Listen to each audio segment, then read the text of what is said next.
नमो तस्स भगवतो अरहतो सम्मा संबुद्धस्स नमो तस्स भगवतो अरहतो सम्मा संबुद्धस्स नमो तस्स भगवतो अरहतो सम्मा संबुद्धस्स।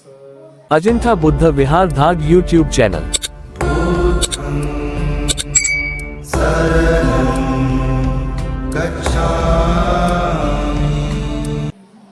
सर्वांना नमो बुद्धाय जय भीम। मी डॉक्टर प्रवीण शंकर बोडे, धम्मसेवक।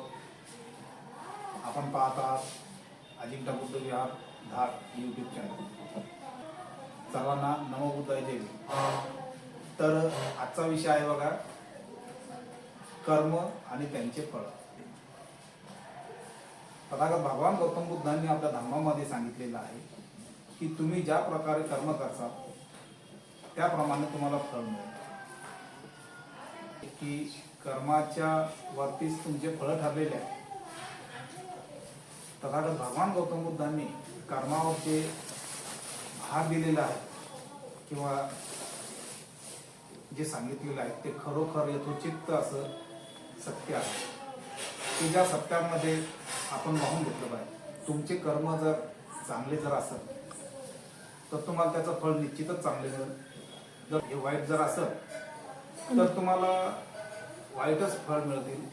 तर त्यासाठी आपण फळावर प्रकाश टाकण्याचा प्रयत्न करू, कर्मावर प्रकाश टाकू। दुसऱ्यांबद्दल ठेवलेली ईर्ष्या,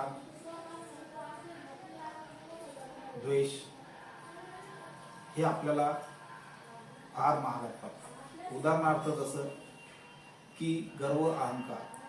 माझ्यात खूप मोठा असा अहंकार जर उत्पन्न झाला की मीच मोठा आहे, मीच सर्व काही करतो, माझ्या व्यतिरिक्त कोणीच नाही, हा झाला तुमचा अहंकार। हा अहंकार एक दिवस आपल्याला घेऊन उठतो। दुसऱ्याबद्दल असलेली ईर्ष्या, जसं की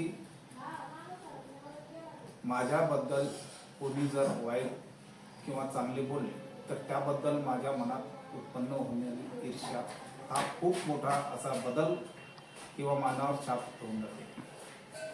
मग कर्म कसे करायचे? तर कर्म हे तुम्ही मागच्या चित्तामध्ये केलेले चांगले जर कर्म असेल त्याचे फळ तुम्हाला ह्या चित्तात मिळेल।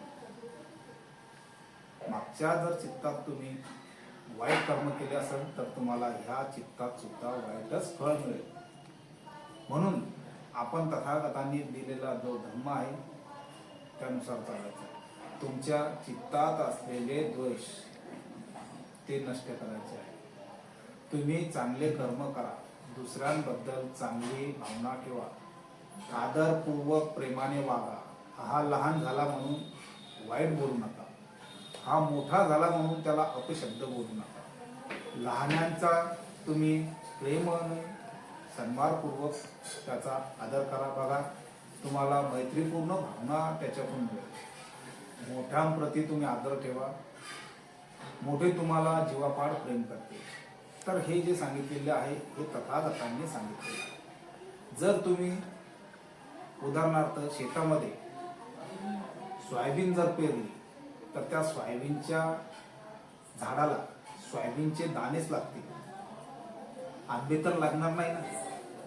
तुम्ही जर बाभळींचं झाड जर पेरलं तर त्यात काटेच उगवतील, त्यात तुम्हाला गोड असे संत्री किंवा अननस किंवा फणस मिळेल।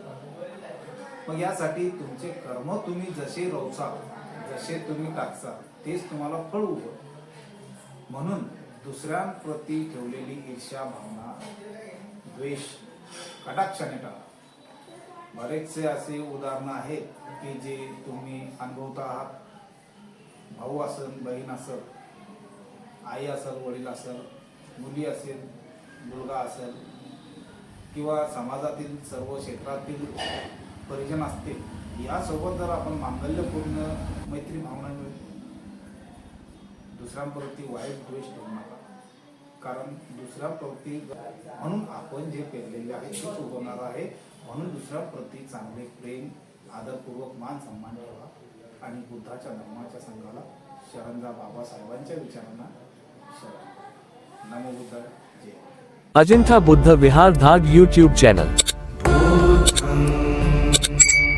शरणं गच्छामि